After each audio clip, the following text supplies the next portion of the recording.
Part की starting होती है मिसो के रूम से। तो हम देखते हैं कि मिसो और उसका रोबोट दोनों मिलकर कुछ बात कर रहे थे। मिसो बोल रहा था कि रोबोट आखिरकार हमें बर्डमैन ने 2 दिन की छुट्टी दे दी। अब इस 2 दिन में तो मैं घर में बैठ के आराम करूँगा पूरे टाइम। फिर रोबोट बोलते अरे तुम इतने आलसी यार कैसे हो सकते हो, 2 दिन मिला है एंजॉय करो यार, घर में बैठे टाइम बर्बाद करने के अलावा भी बहुत काम होते हैं। फिर मिसो बोलते अरे तुम्हें क्या पता रोबोट, परमानेंट ड्यूटी में कितना थक जाता हूँ, अब 2 दिन में पूरी आराम करूँगा और मौज करूँगा घर में। फिर मिसो का रोबोट बोलता है अच्छा ठीक है तुम्हारी मर्ज़ी, मैं अब इसमें क्या ही बोल सकता हूँ। फिर तभी पाको का कॉल आता है और पाको परमन को बोलती है कि परमन मुझे तुमसे कुछ ज़रूरी काम है, तुम जल्दी से आ जाओ यहाँ पर। फिर मिसो बोलता है कि नहीं पाको मैं नहीं आ रहा हूँ, मैं तो अब सोने जा रहा हूँ, गुड नाइट। फिर पाको बोलते हैं अरे तुम अभी क्यों सो रहे हो यार, तुम पागल हो गया क्या। फिर परमन बोलते हैं नहीं मैं तो सोने जा रहा हूँ, तुम्हें जो कहना है बाद में कह देना। फिर पाको तभी बोलती है कि अरे मैंने नहीं, सुमेरे ने तुम्हें बुलाया है। फिर जैसे ही मिसो सुमेरे का नाम सुनता है वो पाको को बोलते हैं कि क्या सच में सुमेरे ने मुझे बुलाया है, हाँ ठीक है मैं अभी आ रहा हूँ, कहाँ जाना है जल्दी बताओ। फिर पाको बोलती है नहीं तुम्हें तो आराम करना था ना, तो तुम आराम करो, तुम्हें आने की कोई ज़रूरत नहीं। फिर मिसो बोलते हैं नहीं मैं आ रहा हूँ, तुम कहाँ आना है जल्दी बोल दो। फिर पाको बोलती है कि अच्छा ठीक है तुम सुमिरे के घर में आ जाओ, जल्दी आना। फिर परमन बोलते हैं हाँ मैं अभी आ रहा हूँ, बस मुझे कुछ सेकंड दे दो, मैं अभी आ रहा हूँ। और भाई मिसो तो सुमिरे का नाम सुन के एकदम पागल हो गया और वो तो मतलब ज़्यादा वेट नहीं किया और जल्दी से जल्दी अपना परमानेंट सेट पहन के निकल गया घर में जाने के लिए। और लिटरली गाइस परमानेंट बस कुछ ही सेकंड के अंदर ही सुमिरे के घर के बैल्कनी के बाहर आके खड़ा हो जाता है। और पाको ये देख के तो हैरान हो जाती है क्योंकि परमानेंट ने बहुत जल्दी आ गया था। तो पाको तो मन में सोच रही थी ये सुमिरे का नाम सुन के इतना पागल जैसा पता नहीं क्यों हो जाता है, या पाको थोड़ा जेलस फील कर रही थी। अब परमानेंट सुमिरे के घर के अंदर आता है और वो घर के अंदर आके ही सुमिरे को बोलता है हाँ सुमिरे आप बोलिए, आपने मुझे क्यों बुलाया। फिर सुमिरे बोलती है कि परमन क्या तुम बीच में जाना चाहते हो। फिर मिसो परमन ये सुन के तो बहुत ज़्यादा खुश हो जाता है और वो बोलता है कि हाँ क्यों नहीं, मैं बिल्कुल जाना चाहता हूँ। फिर सुमिरे बोलती है तो क्योंकि पाको ने मुझे बताया कि तुम सब परमानेंट्स को छुट्टी मिली है, तो मैं चाहती हूँ कि तुम सब मेरे साथ चलो बीच में घूमने के लिए।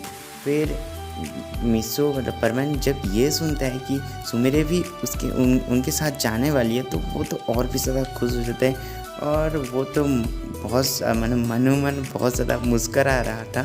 और पाको को ये देख के थोड़ा गुस्सा आता है कि वो सुमिरे का नाम सुन के कैसा बिहेव करता है। आप सबको पता ही है 1 नंबर का प्ले बॉय है। तो सुमिरे बोलती है अच्छा ठीक है तो परमन हम कल सुबह निकलेंगे, ठीक है ना। फिर परमन बोलते हैं हाँ आप जब बोलिए मैं तभी निकलने के लिए रेडी हूँ, अब बस मुझे बोल देना एक बार। और यह पाको और ज़्यादा गुस्सा हो जाती है परमन की यह बात सुन के। तो अब होता क्या है गाइस, तो तभी सुमिरे का रोबोट पाको की रोबोट मिसो के पास आती है और उसके गाल में किस कर देती है। और ये देख के तो पाको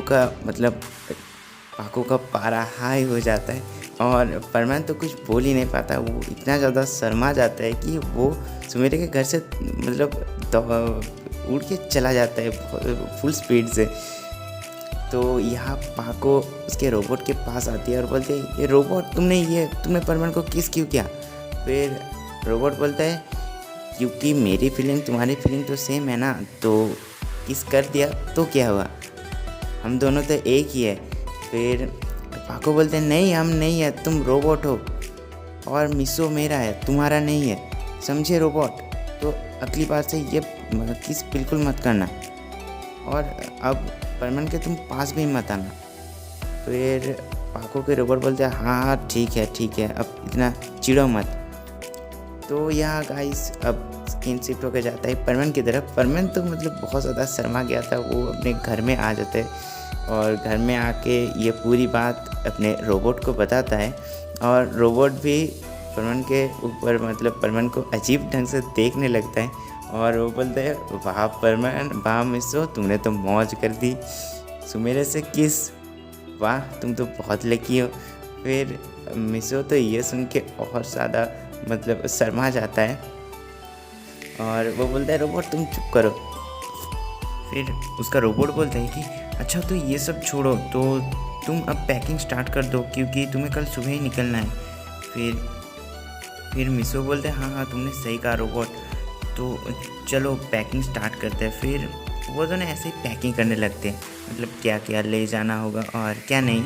तो गाइस अब स्किन शिफ्ट होकर जाता है पाको की तरफ। पाको तो बहुत ज़्यादा खुश हो रही थी और वो भी अपना पैकिंग कर रही थी। और यह पाको ने बूबी और पायन को भी बता दिया था अब तक कि वो कल सुबह जाने वाले हैं बीच पर घूमने के लिए। और पायन और बूबी भी बहुत ज़्यादा खुश थे। वैसे पायन तो मतलब पाको को बोलता है कि अच्छा पाको तो तुम्हारा ये प्लान था। फिर पाको ये सुन के पायन को बोलती है कि अरे पायन ऐसा ऐसा कुछ नहीं है, मैं अभी फ़ोन रखती हूँ। फिर पाको जल्दी से जल्दी फ़ोन रख देती है और पायन को तो सब समझ में आ गया था। सो गाइस अब तो असली मज़ा स्टार्ट होने वाला है और आगे क्या क्या होगा वो तो आपको देख के बहुत ज़्यादा मज़ा आएगा। तो गाइस अब आगे बढ़ते हैं।